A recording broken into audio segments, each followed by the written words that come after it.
Cessation of Hostility kiti thu chang hi het the hi wala hin dictionary ni ki ba no hitin ai ha le metal hi ke do lo chun chi ama synonyms vote so chu ceasefire, truce, peace, armistice, treaty kiti ho che hi gam khat nam khat akido ting le ahung ki cham ting le chun peace treaty kiti ho cha kai yu hi he chi peace treaty armistice kiti ho hi truce kiti ho hi he chi cessation of hostility tu na mel hi to ku kite gal hi aki cham na ding treaty yong lo hil heta chu mo thip ma thip sa ding he chi peace treaty a chu mel hi ten ku kite hi recognizable ding ku kite no mel hi te chu heta recognizable ding heta chu ku kite jang igam sungwa chamna ki sim dingu mel hi ten no ngi sim dingu he cho hi history a treaty of zandabu ai ha ala hoi lai la ya peace treaty ki te ho chi cho hin he chi gal ho hi chi peace ai ha ala peace treaty truce ki te ho ai cho a hi hung ki chai ji hin tu ni khwa ai hon he ji chamna ding chu ka da pu we ai yong le chun atuma ka ki pu de he ti pa chu idin chang me lu chu hin he chi atuma ki pu ding pa chu amon la za anum nai sai lo wa hi chinu ya chu chamna ki dei chan lai chu ya la chun ilung thimu yong min lo chong la mo yong min lo e ho yong ki min lo hi he chi a che hon peace itiwa thil in sewa le cessation of hostility ceasefire he chi chamna thu chu ilut wala chun gal chu nga adwai tan hi chi nga wala chun hi chi tu ai ki doi du chu piam pot pulal government in tun khom dingu cabinet no minister lo hi dingu angai nga ya chu im deu hin manipur mai lei ten no ya hi st ko ta pu ki chu dingu hi cha hi new chana im deu hin hi chi masanga bon hi chana min nui siwa ku ki te refugee poppy cultivator illegal immigrant kiti hola nga chumpu wintin akam chang wachun hi cho chu hung hat be chi eding ai bun hi chi tu ni khwa cessation of hostility peace deal ai ha le treaty kiti ho adon wa im lu hila chamna hi lut wa le chun ipui pa te win gal kumthum thing set kumthum ani do we he che ni do chu peace treaty ki tim lu hila he ki thing noi mi chamu surrender ni ki bolwa mi thigam de pha na alal be set phat wa chong le amola asu chol chu azat la nam mi mama hi wa chu adin be thelo phat wa he chi ani ki surrender do wen he chi thu sim chu british ten ilung sit man wa ani koi khau he chi rigat sangta ani pi pau chin hi ipu te pi te wen gal ani bol pau yang chu sarkar british government langa ki sabui tam pi ni ma ei mi ho so la jong hop thuma hop khat bowin gal ani bol a chu hi chu ni la luin aban kitna naga gal kiti yong chu hi chi chamna di ta ini nei lo mo thima president rule ki chat ja hi ni ki chamwai a hin ini mo thip thowai a hin tu ni khwa jong hi naga te to issue hi ging jing na lai bon hi tu ni khwa mail hi te to hin kumhi ja nung ki do ta we indian government koma separate state hin thum win thali dop nau kum som thum hung war tan chong le suspension of operation a kum som la sagi tabang hing lu ta we a hi wa nga hi chi sunga hi ipi hin to wam ipi hin bol do wam ipi nam pia ding ai lam do wam nam pia ding a lam do ki ti chu zapi ding i macha in hi nai po hi cho ju tu ni khwa hen i le so nau i ka nau i thi nau i man nau i chol ho ju si apan na sa uti ta he hi chi tu chunga gal pa hi i thu hat wa ilung tumu surrender li bol lo dingu government langa kaya milhem thelo deu he chong la hi chi popular government cessation of hostility chichu government tun do na dinga angai cha pen chai bun hi ayon le chun hi cha chu pat ila dawa highway yong a kha ngai ai khawa hi chi cessation of hostility ki ti hi peace hin hi chi chamna in simwa le hin angai ya hi mei lei ten nui ma em du hin mei lei ten jong e ho hi amo nuya da na chi ila jing dingu amo su la kol da na chu ingai tu dingu ku ki minai atiu ku ki refugee matcha illegal immigrant ki ho akam wa jong tang nai sai loading jong le foreign al ti na yang be chum loading he chi me leite ne mo chan bu ho chu e ho ali khading ki chu kit dingo izat le nam wa dinga ki chol na ki ti chum loading hi ja hin tu ni khwa cookie zo council ten highway honding Cessation of Hostility sa ding popular government chung chang thu wa thu se yap yap ding kiti pa hi nga taw hitin hi chi avel vel in jong try le le pu hitin hi chi akhun ilu chang thol na theding campaign bol le le pu hitin hi chi Cessation of Hostility kiti hi chamna ai pu ti pu hite sa pau paten heu hitin NSNIM te in Indian government to ki huna wa khun hi chi athil resolution an ji pha du la khun avel vela scan a bol jiun avel vela amon filter la bol jiun aji chu hichi English meaning ho he double meaning a ki jang thi thiltam pi pi jai bon he tuni ni khwai hon chi him kham ling set chai pui thulela si thi ne ding pa iti zol zol jiwa newspaper la chula peace ai tai ki ti ho all la thil hon thil in hon pi jing diu pa he highway ni se gya ding ai hon wa tu ni ge a ki hon tabang he cho tabang da chung hi ding hin he chi nam pia dinga machal na hi pun nam pia dinga ki pal na hin ke ding hi he ti ai jen hoi lai hilwa hoi lai i kha wa koi ni hilwa i movement hu i lo dham ti pa tu ne ya hi chi video kan sim hin apana pat a chai chan ge ana beu ti masan e tabang pat phai mu sa upatin thangwa da manglang yang la hichi cookie history channel ane we hello si chung chi wa ka ki pa na kan po bin hi yang la tu ni tha a ise du topic ni thum na song wen ei mi te hi tu la tu a ki za tu na diu media hatta TV channel ki thoi nei lo ji wa hin hichi social media platform mang cha hi thu kan se ding ji in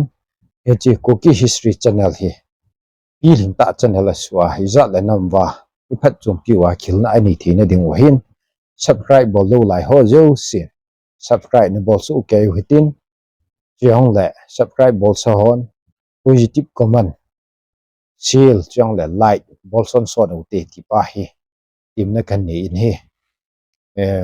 dunia ni se du topic cha hi le hin lam kamuna 19 July le mega public consultative meeting ki ti khat hi cookie zo council ten ani gong vet chu United Cookie National Army ten chi public consultative meeting pa hi thei lo ding hi chi boycott ki bole aji chu chi Cessation of Hostility im kham thu to ki bet ni chinam pya da thil pa lut lo de hi in gi na khat hong in ai le subana chun Cookie National Organization ki ti cookie te so group hing nui zat bang phat ki lai khom na chun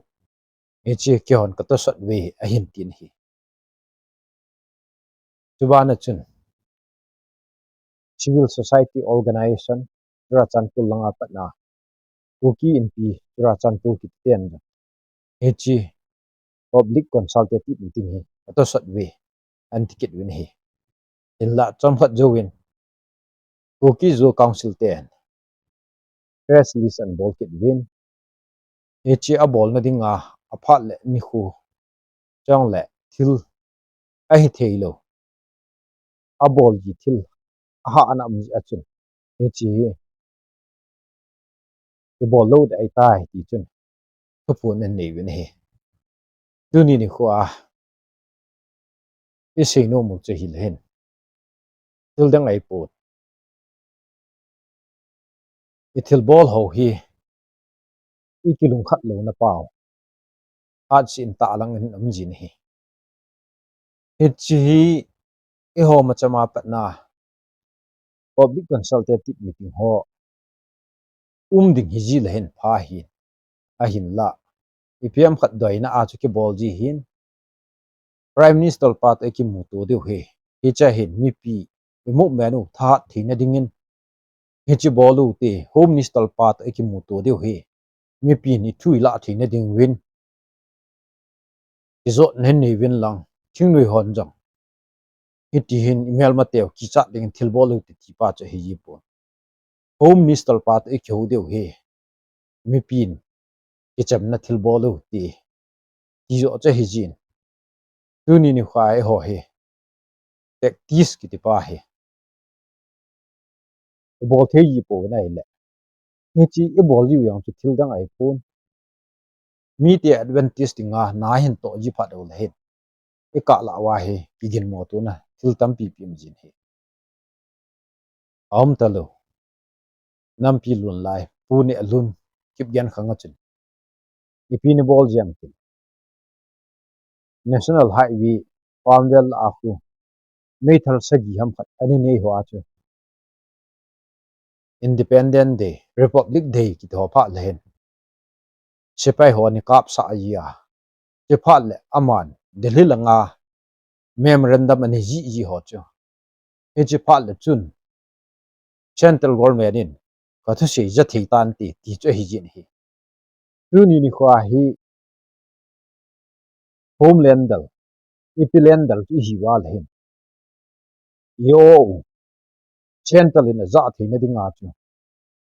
mei thalu yang gin sa ngai jin tang le mi pi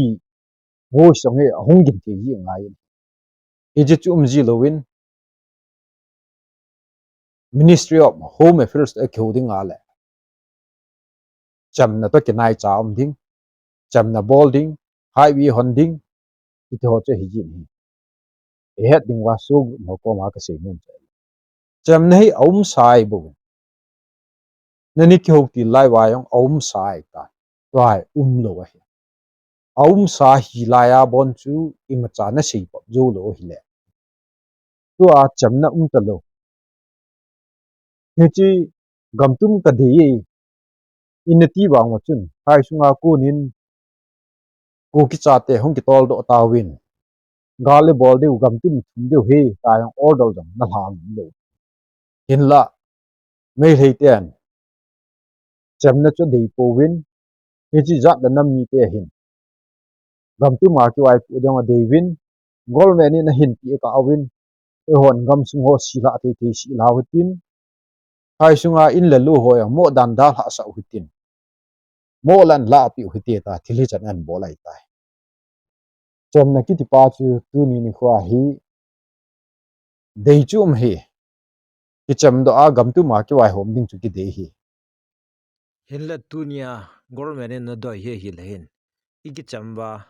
gam tu ma ki wai hom do wa masanga ini khom bangwa khom sa ki ding ti pa he atu mo he bo ni ai wa nga hi chi Ministry of Home Affairs in suspension of operation 2008 ap na hin bol sungwa he chi su hin he chi kyu hu lai hin me thei ten galin hin bol khum ta wi atuma ki wai hom thi mo mo na hi ta wi ti amo idea amo lung thi ma ma ung chai bo ai yong le hin e ho hi khau lu ji wa hin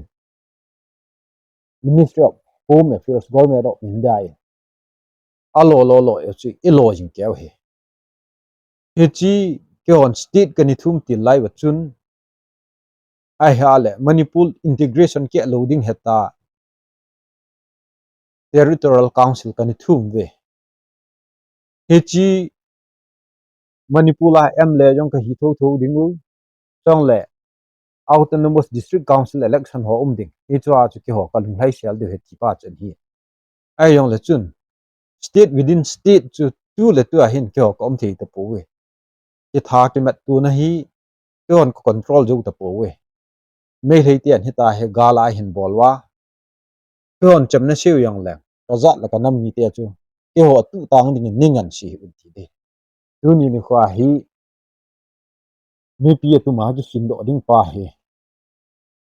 ado dal jing ke ya pong hi ji pha an hin social media hoi ba na al hin so group hoding a tha sit ta cho hi ji aji chu nan so group khat le ni ho hi amo ta sot bun set dan a chu mi pi hong da nai le ni khat le hin so le non so ho ka a na bui du yang ki dei nai sai pu ni yong le hin het diu chai le hi chi sis fal ki ho yang chu to na ga te ki lap yang khu mui wa thi ngau hi nam chum chum khe ta sis fal le bol ding ala chun government a pa na hi siki cha yong thu lo da i bo stipend yang mu ding ai po app yang mu ding ai po hi chu suma ki zol na amma sapian steep lin ta cho hi hasi la stipend hung ding vdf wa sanga tolop hung tam za ding nom ta amil ha la na hlat dingu scott na nei the ding government na mat thei lo dingu no dinga benefit len pi ta hung pha la chun habitual he chu na hin zo sa pha no le he chu government in face na bol na wai tai he cha chun a chat lo num ta po we a hi ti ta we ti pha la chun if you move men bol jang le han he cha a chu i ki chai di wai ta bon he tu ni ni kha indian government in e bol na hi wa na le hin em le ching ta ai ha le election a candidate ching ta hon khu sung khat na mi yo si ti ka ki pa sa yo dham ka vote mu na ding a ni chi khia la chun ho se pu hi sum lak khat lak ni ka pi a le ho se pu in a khu sung wa resolution in pass in tin in sei phan tin ken vote mu nge ti te ta bong khu ni chi ta bong chai bu ni government in ko ki pum pi al hep zo lo ding hi a pi zo lo ding hi ni chi khia la chu ko ki thing nui ho ta lam kai ho he na dei dei na bol sa wai tai hi chi mu me no thi na hi hi chi 2000 in up na hi election ayong ki kum win hi chi pu ni alu ni na hin la ya em le khat len ni candidate no ni so nen tia yang le anung ji ho ko ma mizoram ma ko me ta ni kilap ji ama mot bung wel la nim ji yang le chi chi election a involve hi ngom lo hi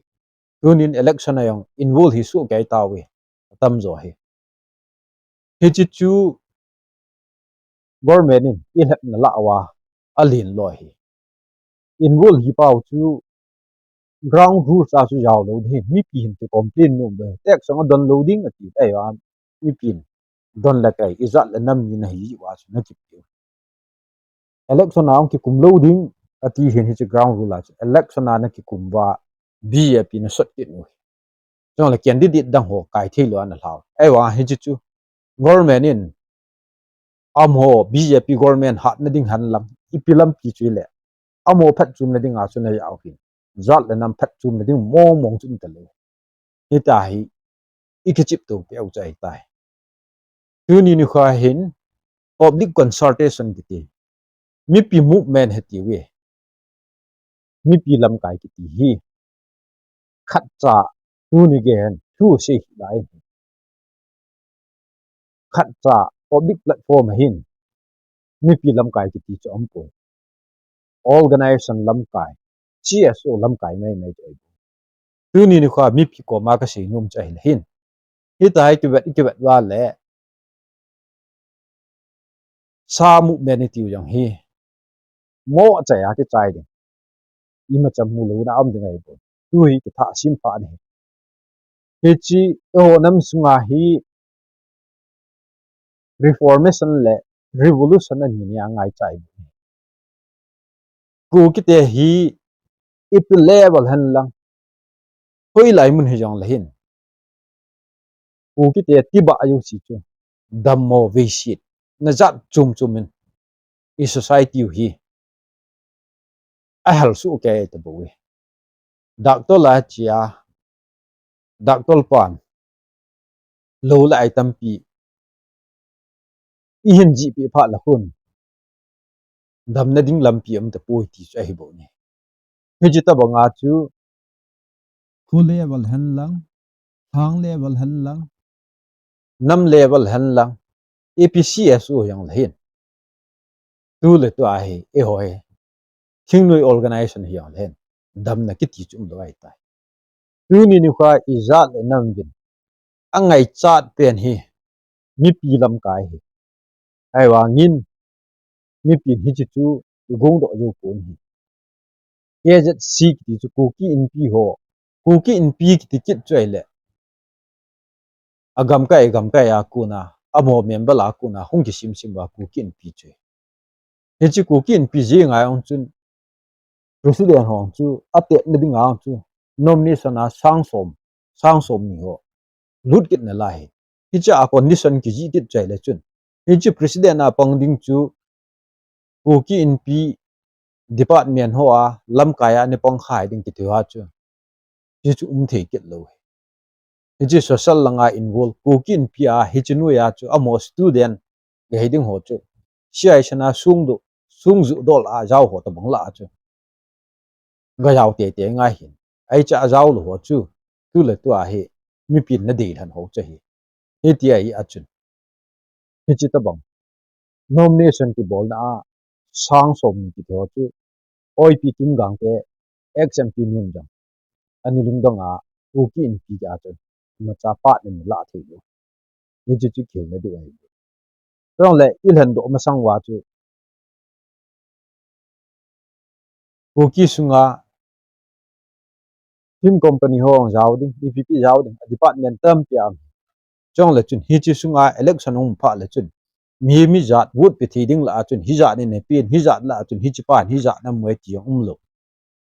he ta chu ji tu sa ta banga phun do a hum ja he cho chun lam kai je he chong chu koi bol ham ti so ho na bol thing loi ho na bol ge kit ji na lai hin tu ni ni kha hin kokin pia konin jo united koki zo council isim bi ai yong le hin mi pi lam kai ki ti che su thei poi to a he mi pi lam kai ki ti chu iti imu do thei lo ham zat le nam gala hong me le te nim sat wa na fan ti hu ya win lang youtube mo han ya win la sa pa hian hi wa la delhi langa karan thapal to e mi te buine ji aga khiu ho ki ti hi cho khu ku ki te lam kai ding a fit mong mong koi ma cha sol lo wa ani go ki pu da a langa hu ba nu het ding a thu ga pong do hi hi cho cho min hin se ni lalboy ne shil dab level hang sing dak to lam tin thang he yang mi sao chile pi kim gang te trong le kha bu in the ho chu koi koi ham Kuki National Assembly mina ken history of Meitei and Kuki conflict in Manipur and branching go to hills mission ti kaniji chuban ke na chu WKZIC ten jong le kha khat ni ji ki no aban ke na ITLF ko ni ji ki ne KSO Delhi ten ni ji he cho to bang chu azat le na ma ding a sacrifice involved chu inam piwin lam kai hang san felta jingta angai cha ne he cho ta bang quality nei chu ila wa yang wamin na yang atong win ai wang hi cho chu hot do le tunin zo nei pu win hi he cho ta bang chu he do na the ding wa thu kan sei ding hin chong le to lam kai ho sit nei pu he yong le ahatte atong the ane kipi do ho don lu hi la e hon i lo loi lo the ho ikitun do ji wa tu ni ni hwa he mi pi yong bui chong le central government en jong i thu ana asa mo che che hin hi he cho chu achom lamin hin sim la thong kati May to July 2023 sunga kuki lam kai pan nasata a internet ki kha sunga abol the ana bol ho limle ana to hal khat ana we hiti Dr. Lam tin thangjang sumil the ai poi amai ong leng dain karan thapal to hichi ku kitte chungchang thua ki huglim na wanuyin mai theite thimona abung do na ringen delhi khopi ani zonin karan thapal to interview aga bol hanin hichi delhi khopi a akiun han chu cookies are leading a grim and hopeless life in karan thapalin akiun han chu ahin ta ado na hi pu dap level hang sing yang delhi khopi a current thapal journalist sola ahang san pen hi ji chun anaki mupin chi ku kite gan theine thu ho chu ana phung den hi current thapal in jong Manipur chief minister is anti cookie and we won and we will fight for separate administration kiti topic chu ahin ta do pi na hi hinla pu dap lewal hang sing hi MP election te dingin in langa hungin ai le nomination cha in bol sa pu in hi abana sumil thelo kit khat hai lehin lalboy nei shil all Manipur tribal union general secretary hichimin mongcha hin amayon delhi khopia anileng da in current hapal to wanui mu thedingin ani khowin changle journalist dang hoyang ani ki mu pin ko kite gan theine thu ho hi anahang samine hi changle current hapalin ASPM Modi is treating cookies like a step children only separate administration kiti he atopic ngona chun ehin ta do in ama ko nin jong ko kite gan theina changle me leite khan sit na chu ta langin hong umin hi aban kit na XMP pi kim gang te jong khamen lo boilai ta chu hin he cha chun nisikanta sapam kiti pa to ama hi news 9 te na hin ko win he chi interview a chun chapang ni lin ki nil hanin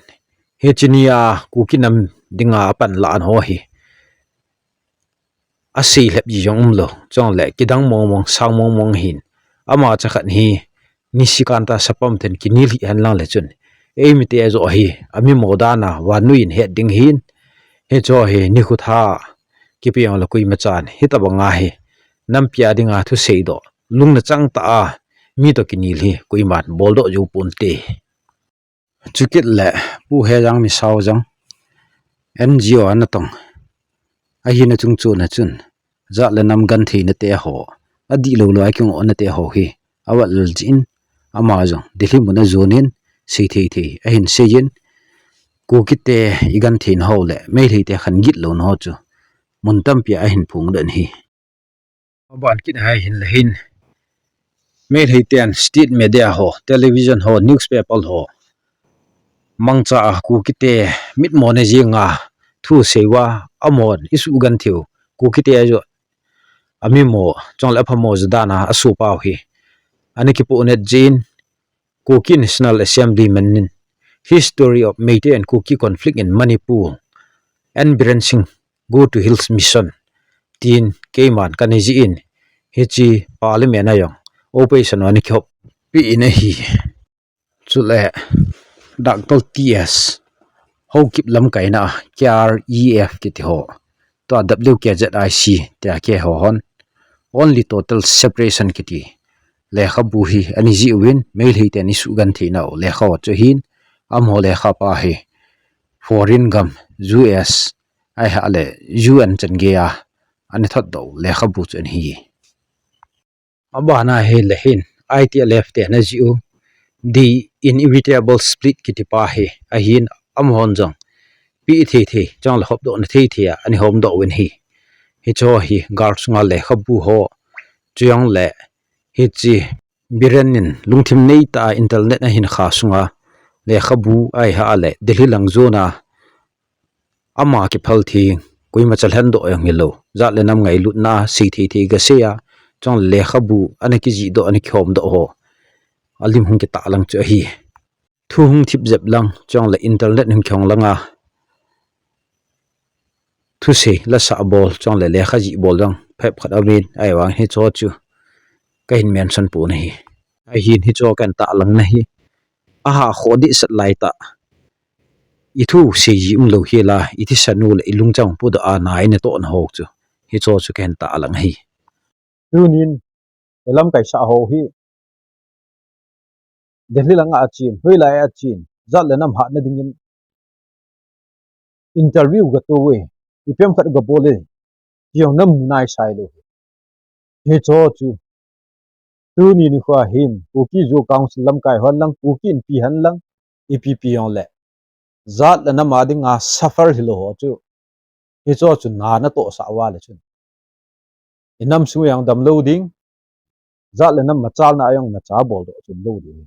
ichi pa ni he no he tu ni khun kuki zo council kuki in pi ki thoyong chu aminai bo we mi pi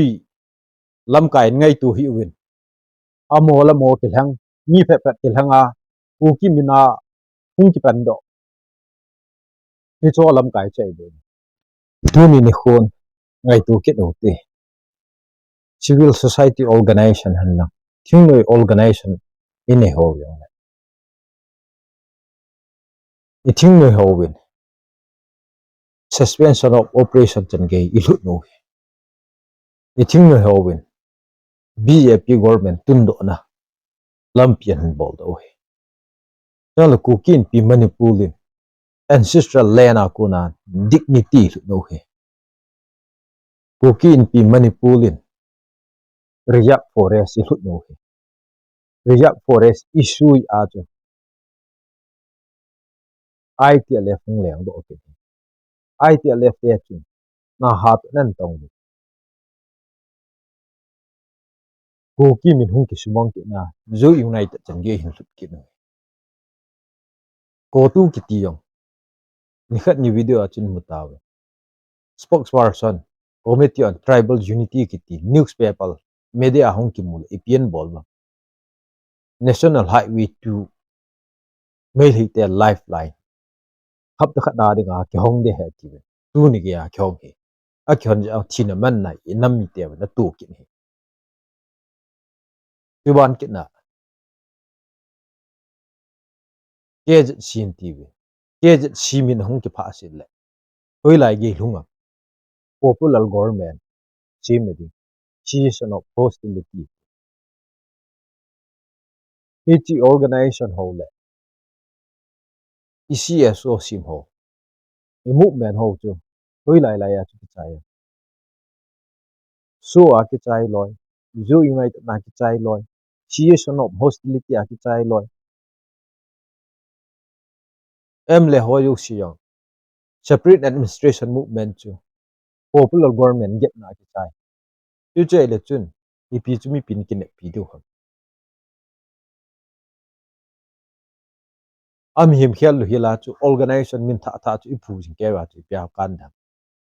kai kung ma chu chu ti ki chip tu pi ai bu ni tu ni khon zat le nam ma chal na ding hai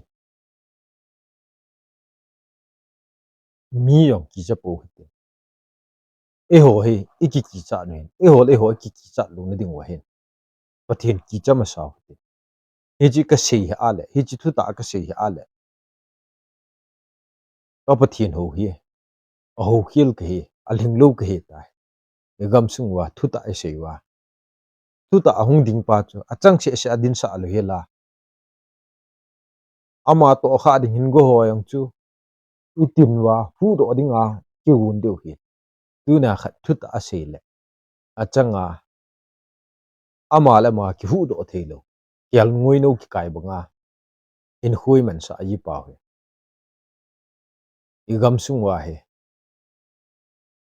I khial na ding tu ta ki hoi zat dong an hong si ding ai e ho ma man I gam sung sim phat de he e ho ma man tu ta I gam sung wa I sei ding I gam sung dam na ding wa e ho ma ma ki pe ding he bo mi ngan si wa wana ku na thung ki se hung dham I nga wa ki khial na chu ni si ai nga wang wa chu e ho ma man ki khial hi wa le hen gam sunga ke wai pu dan hi I ma chal na diu hi I ma cha ki khial nam nu he la to ata banga he no pha jen ju na kum khu tu nga im thi wai bu ni tu ne hen movement hui ha du te ti le ni pin jam people's movement ka ngai chai ki sang wa a khu khun social media na mu ho zat la nam dia na tong ho hi ni hi zat e choi ka dei we tin le khan hin ji win lang ching ye cho campaign hin bol win lang right wise thum low who wise thum low area wise thum low ni chi zat la nam angai na ana to pa ku na chu ama ke pa city a ichana to am ti pa chun hi cho chu ki te lam kai hetin hin tung do wen ko yu sin na bek wa le thing no yu sin jang asan du ki ne thing no hi ja hi ipi bol mo mong du ha amo no ya gam tum mo yang le han em le constancy khal le nikal wal khal ju le no hi cho chin pi bol du ha ama wa zat le na ma di nga safal an hi ho zat le na ma di nga na to na ni nei ho a hin khu ni phal ngap cha ho ka si ho si chu tong le het u tam pi ma le hi cho si chu lam kai ding ta di hin ti pu pu ko yu si hang yu siang ti lo hi cha che hon i dei pau chu i sei deu he resolution khat hi ding he hi ju chu ko in ga se yong le tha khat ai ta bu he tu ni ni khwa he a chi sa i ki hu na pau chu mei le ten yong ni ta lo a ji chu chung wa gal bol num ji wa chu government of manipur lin so chu abrogate a bol wa ka mo he i ti le tu nia government of manipur tribal tai to nga jaw lo a chu lung hem ni ma ada la chu da la ai tai ti du tong le i hon dang hi chu chu abrogate a bol wa i kap de ai tu tong le central to hi ta hi amo yang i chung thu chelou dinga a koi wa le i hon jang hi chu so chu a ki chai tai phum do ngai na lai bu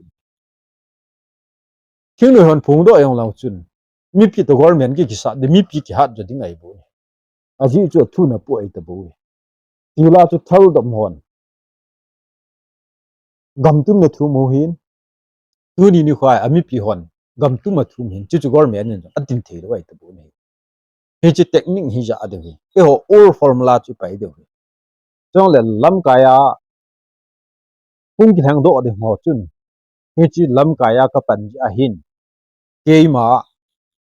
em le hing ting mp hing te taung claim a bol na dang ma cham lo ama wang zat le nam cham hlat a pi ngai ho so po ku na cham hlat ding thing nui pa ku na cham hlat ding shin siwa ku na cham hlat ding hi chu chu me thei tia ku nai cham hlat ma sang wa chu chu pi ngai cham hlat ju pha no yong le hi chu chu pi ngai en mi pin ama dei dei an kil handing india democracy gam hin democratic election ding free and fair election chu hi cha chu lut pha de le ana tong pa han lang ana tong lu pa yong le mi pin a dei hi chi pa chun na an to pa gam sung wa ki bong chan ai khan to du he du ni khon ho so yang pa cha dam pu sadahul chief association ho mi na yong hamen lo langa ini zat bam khat sa na ding hata a khu khuwa sumi don wa tu ni khai pi ki sada om ama sa chunga ap organization bam khaten adongin izat person he katil na ngai daw tu chunga ho yang hi pi ki bol na ham ko ki in pia information publicity secretary pa jang ho dun ho ki bin a sei che he ku ki society a awai che hon sum ke donga a ho ki pi hi he ti chi che hi tu ni khwa hi zat le na ma ding a hi i ma cha che ki pui he yong le jib la kala tu sa alin sa ani so ding a thil don don pa hu pat na bi ai bu ni sot ding a lom yong chi ki sot do thei po win han ding a lom yong ki han do thei po win hi ti ai a chi movement hi ti ai ta tu ni khwa i gam sung hi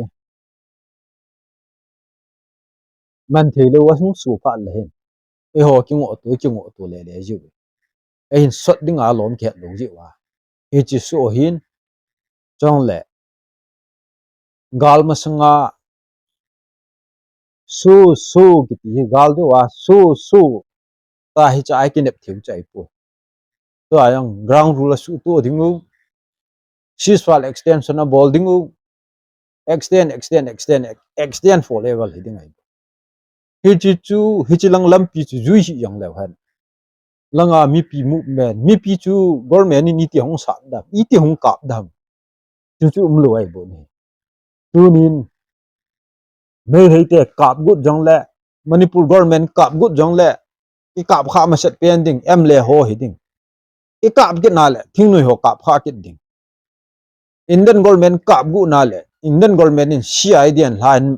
in mending imi ma hong kit ding hi chu ai ti poi jong le hi chi press list ki bol ho mega public consultative meeting ki tho yin yang hi laya hi cessation of hostility hi angai chat jin iti na lai set pa ji hi chi line ji a hi oi masalong chima hi chi thil phai pu chi hi chi Ministry of Home Affairs Manipur government tun do na dinga angai cha thil khat chu e hon laya chu mi pi khop wa mi pi yo shin le thu sei thei lo wa akingan si sa akhiuli chil chil ho chun thu sei ding nong ki khat wa mi brain wash nan bol wa mi pi tam ta tun sui kai da na chu public signature na gu wa he chu cham na sim gu na ai ol hen cessation of hostility me he ten hawen kang pu pil hanga lam kalangai hawin alung dam lo ni khat le ba sa ong tu ho cha a hin ka pha no le chun me he te ka bi wa chun su pyo chun hong ka bi gam kit de ha mi pi amin nai sai pun mi pi manipur government nu ya ki ho ding ki dei poi manipur government to uki government chu ki bonga khu ngai bu ku ki te le me he te chu ilit ne u ki bong chat nai tai ta he i ke shep to ngai chem na sim na ding ngai no hu sunga i ti cham na simam ina an hin pu do opa chu ki ram ji lam athu le la chu chu lo ham en biren singin crime minister ha kita tu gya supreme court in a thu attending jong court in delhi bol na laya phaya in khal duk si mihim thiu si ama chunga chu mo si ki sim de bu chu hoi la ju cham na um thi da chong le in ho chu kan sei tan naga galaya chu tin ban ngai mu wa le ki chai he bu we tu chunga phai chunga in hin da ho chu ni tho chu kru zat nan ham chima sim jo hu lo he ai cho chu le dit bin ki to le manipur budget nin kum som langa sunga hi cho sa do na ding lampi yong chum lo ai bu he hi cho to chun ko ki tian ki wai pu na tum hi cho pan sa chu idal du ai bu ni tu ni khai pe am him kha kamo pui ti lo lai wa min la man do ta wa kamo pui ti lo lai wa to a chu cham ni tu ti se lu ha hi chu to bang cham na chu ki bol thei lo he him kham ki ti chu cessation of hostility ki ti chu him kham mo ngai pui cham na di ta pa chai pui a hem pai pi pa grama la ki hep lo de he ex gracia to jang na dop nai pi le to bong ai wa nga chu ex gracia chu a thyo ki mu yang yat bang pa ma ki he cho to bong chu ho pa wa ki hep lo dai bo ni tu ni khon him kham ki ti chu a him meithal chi tum sung tum champong hi cho tin na chu hi cho chu ki sa tu lu ding ti nai bu hi chu chi bol wa la chun me he te chu kang pu pyang nu ta hung thi ding ta to le ho yang em le hon tu mu chu manipur le sem lia na ga tu gut ki nu ta na to lo mu chu thu pi ma he hi chu hi chi ki pui ma tha na aga lo ding aga za le na min ne thei lo chin la man na zum na thu le la hi chan ki sei ta hi cho dat in ki wel si ki ti chu mi te nui si na ai bo nui si mu be na ding ai bo or ten ki gel da amo le khapi khat mai ba sawa le kinung khin te chu jadare te thu kan posin kem thum su mang dinga ti bayong anum pu ni hiji chu jadare te ki doma pu ki thing noi mi ho chu ki su nim neong chai pu ayong hin posal hi na khat pu do ding na kyu pan wa kem ya ni ya to chu na su neu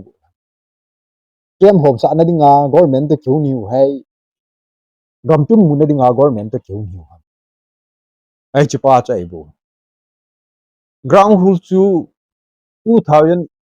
i na pa na tu chan ya kum som la se gi sunga chu ti chu se ying de mi na se le lung hang win political dialogue ki pan pui ti chu hi jing hi izat le nam mi te masanga ipusal hi nau su I bol wai thani nau su I bol hi apa khop se ani ni to su bol na ding hi email ma te ang le indian government masanga chu ipusal hi na pau chu su I bol ngam lo lai siwa chu kui ma chan I thu la lo di hi ji chu ngai yen mi pi lam kai ki ti hi ku ki in pi ke jet si mi pi pi ho chai pui e yong la chun azat le nam a dinga suffer bo hot kui kui ham hi cho chu a khu hung ki gal win la ami mal hung ki gal win lang amo la mo ki tung ding ai pui amo chun hi chi thu in sen lang hi chi tha ki pe han lang la hat din ti pa chu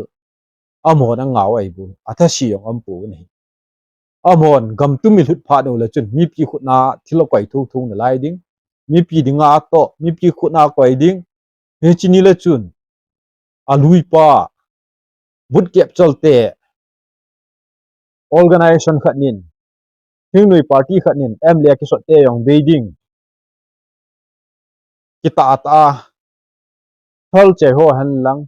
a che lu ho han lang ho han lang awai hi yong le gam sung wa chu ki bang chat na chan le bu ni ding ho se pu han lang khu cha ga pa hi yong le ami mo pa cha mit mo dung ju ya shi du ami thei pa cha mit thei dung ju ai dop sang de hi chu hu liang do de ngai bu ni tu ni ni khwa hen public movement ti wang wai public movement jong hi thei lo lai public in shuffle hi ai wa nga chu I de bi sei thei lo lai tu ni khun csu tam ta jong le hi cho chu mi pi lam kai ki thei lai wi hang tha ao hung ki pe win lam ama wa hi ji chun thing no yu sian su tu thing thanum ta ala ding yong chai pu hi chi zat le namin angai chat ja ka to ding a lo mi ka thi ding hi ka ki pi do ding hi ji chung hi ding ai bun lit na ding ma cham pun a thi ding le thani na mi pi ko na hin pi do the lam kai chu ti han de he ji chun e ho le ho alam le hi la ni ki pu na pa hu he ji chapter to close a bolding mi pi de ki ti chu ni cha ta na chu su ding ai bu tu ni khon people's movement yang so thei lo chang le I movement ho he I ti ki chai da mu ti le me le ten a bol thei cha sun sun wa ki bol jo phat wa he chem na ni pi ding lo zum la yai thu ding lo inu mi ho jong rep kit yang kho sa lo ding lo in hu yang a ha ni a hal ha kit ding kho sa lo ding lo mi khut no ya khot do ai pan pan ding chu ji chu koi ma ki nom lo hi ai yong le hin to ai ki wai pu pao king noi hon controllable pao hi nga hi wa le king noi so ki chu government and control hin hi cha ku na hi ma chai mu thei lo do